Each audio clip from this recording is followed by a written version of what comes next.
I feel like it's crucial to start this video by saying Severance is one of my favorite shows of all time.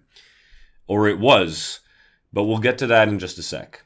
Season 1 of Severance had me hooked from the moment it aired with its cast of lovable characters, quirky work culture, subtle and on-the-nose social commentary, and heavy intrigue, amongst other things. I spent years waiting for Season 2, telling people that they must watch Severance, it's the best thing on TV right now, and rewatching it to try to catch things that I missed.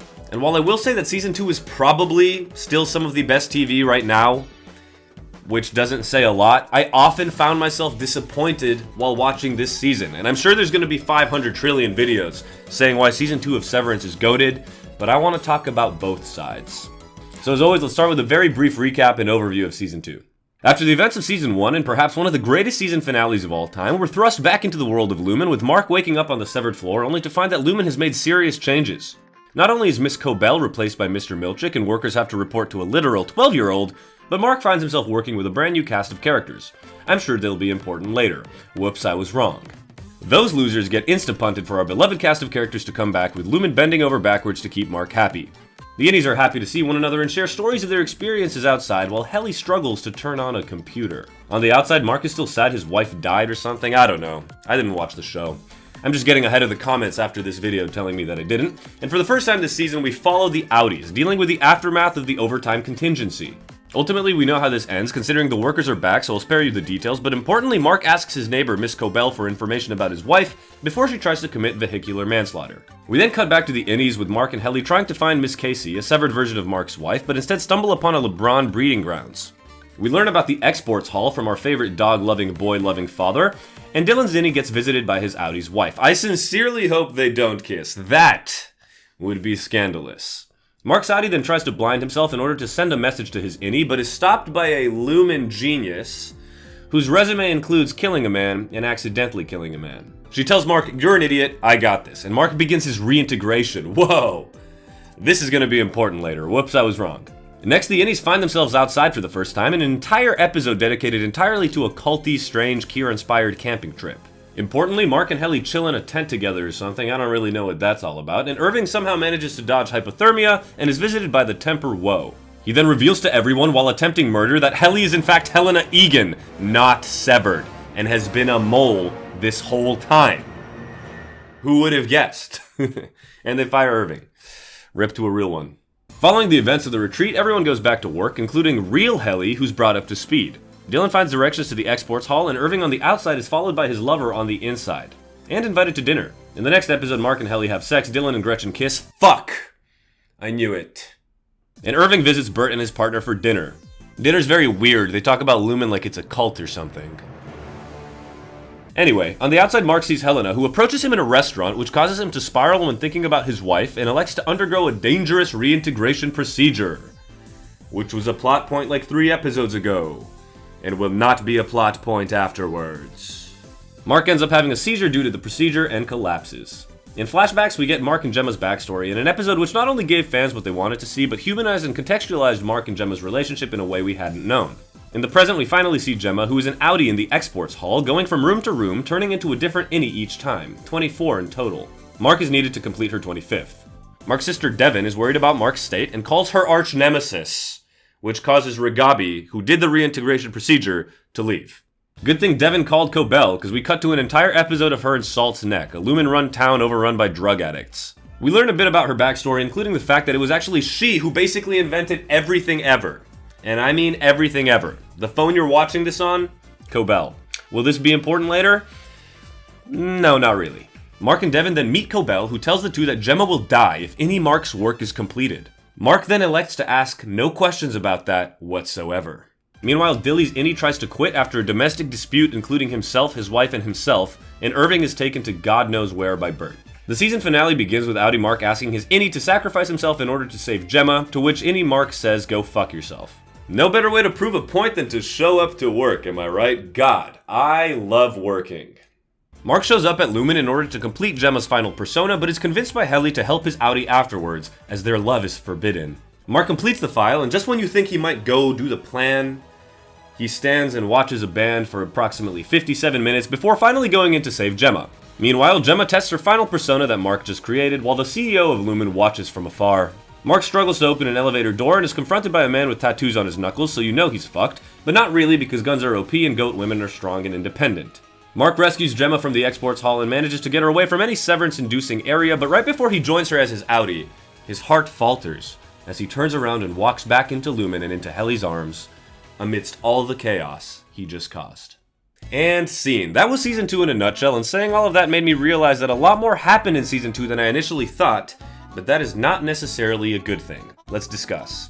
Now, I'm a lover, not a fighter, so let's start by talking about the good, because there's plenty of good things in Severance Season 2 before we start digging into it, like no other video will. First of all, the shots. It's no secret that the cinematography in Severance is ideal. Episode 8, which was my least favorite of the season, was basically a mini movie. It looked so nice. A lot of the scenes look stellar. The camera work is pointed. It makes for a great viewing experience. Next, the acting. I had to put my goat Britt Lauer here. Helly is my favorite character, but I think that the entire crew does such a good job. Their chemistry is great. Mr. Milchick is amazing. Miss Cobell is a little too intense for me, but I see where they're going with it. I mean, Lumen is very culty. The acting is great. Next, the music. And I'm not only talking about this choreographed scene, I'm talking about the background music, the opening theme. To put it academically, it just gives a very Severance vibe. The quirks. The campy, funny, satire Severance moments. When Mr. Milchick left after giving this letter to Dylan when he ran out, honestly, that was maybe my favorite scene in the show. Of course, the character moments. This goes hand in hand with the acting. A lot of people fell in love with Severance because of the character interactions. This scene, we have 4 different types of Gemmas, and we see them all interact with different types of Mark. It's great. And then we come to the final episode, which I enjoyed, but it's only a kind of good thing for me because it answered a lot of questions that were on a lot of people's mind, and it was very intense. Not as intense as the first season's final episode, but it doesn't make up for the fact that not much was going on in the previous episodes. More on that later, but as a season finale, I actually think it works very well because it could wrap up the entire series as a whole. Yes, you want to give yourself the freedom to do a season 3, but having a season finale that makes a season be able to stand alone is good narratively. And finally, the art. And I'm not talking about this art, all of that art is cool, but the art of Severance. Severance presentation on a platter as a whole is beautiful. That's just something I can't deny. Severance has always been a show that looks good and feels good to watch. However, there are some not so good things in my opinion. In fact, only one. The writing. And this is Mark looking at me like you guys are looking at me right now thinking, what the fuck is this dude saying? He hasn't watched the show. But remember, I already said that. So bear with me here. Let's be critical about something we like because that does not mean we hate it, and talk about why the writing missed the mark. First of all, the pacing of each episode. Some people say that around episode 3 or 4 the pacing falls off. I actually didn't feel that way at all. I felt that way from the beginning. It was simply too slow. I already know your rebuttal to that, and I am very well aware of the fact that Severance was always a slow burn, but in the previous season, the tension was always resolved as we found out more about the situation through our characters and the situation they found themselves in each episode. Season 2, in my opinion, ends up dragging each episode along with some filler scenes and adding questions to our never-ending list of questions before ending with a cliffhanger and then the next episode jumping to a completely different scene. What the hell? Which segues me into my next point. The cliffhangers are always left unresolved episode to episode. This is cheap in my opinion. It almost feels like manufactured tension.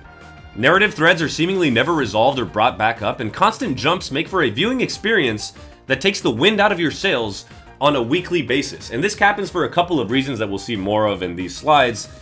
But why? For instance, Mark's reintegration. Why did we start this so early if there was no payoff? Why are we led to believe that this will have some sort of narrative implication soon and then not deliver? Why did we end up going to the birthing cabin where they had to talk to one another innie-outie style? To continue the reintegration theme, why did episode 6 have to bait us with such a huge reintegration moment and make us feel like something big is going to happen, only to give us backstory? It was just set up to episode 7? It feels cheap, I'm telling you. And I'm aware of the fact that the showrunners wanted to make the reintegration plot more important, but then decided against it, some behind-the-scenes stuff. But what do you want me to do about it? This is the product that you elected to share, and this is the only thing that I can watch or critique. Next, I've got the fact that there were too many storylines. You simply cannot, in a fulfilling way, resolve too many storylines. I understand that there's gonna be a season 3 or perhaps a season 4, but seasons need to stand narratively firm alone. Season 1 worked really well because not only did it give us more to look forward to, but it worked well as a mini-series. They weren't creating a Lumen cinematic universe. They gave us characters to root for, characters to think about, and delivered on those. What happened with Miltic's internal struggle with Lumen's racism? Is that just for a different season? Or Rickon's writing the book for Lumen, his interactions with Natalie, literally Miss Huang's entire character? Or more egregiously, Irving's storyline was resolved, but not really. We don't know who he was talking to or working with. We don't know what he was doing, and now he's just gone. Dylan's entire storyline was created and ended within what could be one episode, and while it strengthens the autonomy of Innie's theme, it almost feels contrived because it was so short and interspersed between like 6 episodes. It almost seems like the creators know people love Severance for the intrigue and mystery, and added intrigue and mystery by way of fluff, but it just doesn't work like that. Next, we got that the characters just don't act like real people. So many times while watching these episodes, I was like, why the fuck are they not asking more questions? This is a literal discussion between Miss Cobell and Mark. Mark, your wife is alive, and she would die in 24 hours. And Mark is like, okay. Bet. What? This kind of stuff leads me to believe that the showrunners are intentionally withholding information from the audience just for the sake of withholding information from the audience and creating a mystery. Why did Mark not go do the Gemma thing when he was supposed to go do the Gemma thing and instead was just watching the band? Enlist Helly's help, dude. Furthermore, and in a similar vein, it feels to me like the plot isn't character-driven. A lot of it seems contrived. A lot of the character actions are simply what characters are doing for the plot to progress instead of doing what they should be doing. Why are people waiting literal days before exploring? The entire outdoor episode happened because we needed to see Mark and Helena have sex, and Helena needed to be revealed not to be Helly, and then Irving was never seen again. Was I to believe that Helly, after not seeing Mark for 2 days in episode 9, finally then decided to go see Irving's note? That's not Helly, dog. Rigabi is useless. Cobell inventing the Severance chip didn't really mean anything to the story, and like I said, Miss Huang, zero relevance. Remove her from the story, it doesn't really matter. I mean, sure, we already know that Lumen's fucked up. You don't need to prove it to me with children.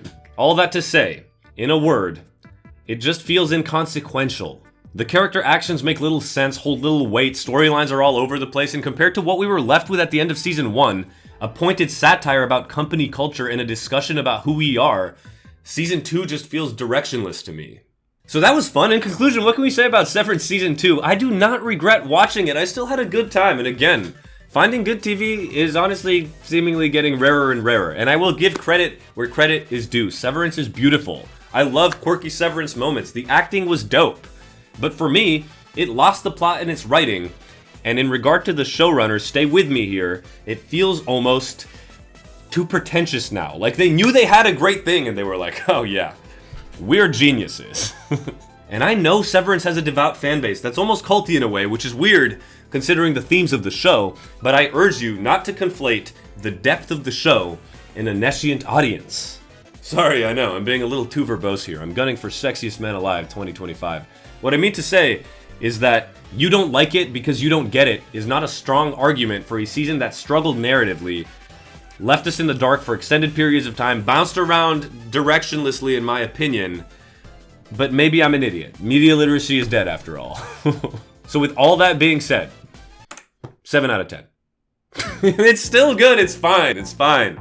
I just think it was a little disappointing compared to season 1. Let me know what you thought. If you enjoyed this video, please consider liking and subscribing. This is obviously a little different than what we usually do on this channel, but it's a variety channel, and this is a huge show, and I feel like I had to talk about this and let the world know, because you know, that's what the internet is all about. But let me know in the comments down below what you think, if you loved the season, if you hated the season, if you agree, if you disagree. I always care to hear your opinions. Just don't be too mean, okay? Sexiest man alive. If you have any suggestions for future videos, please let me know in the comments down below. Go check out other videos on the channel. We have a whole library of variety content, like I said. Something for everyone. We have games. We have social commentaries. We have literal memes. It is goated. We're bringing back the YouTube of old. Until next time. Whoops. Where am I? Severed. I love you. Goodbye.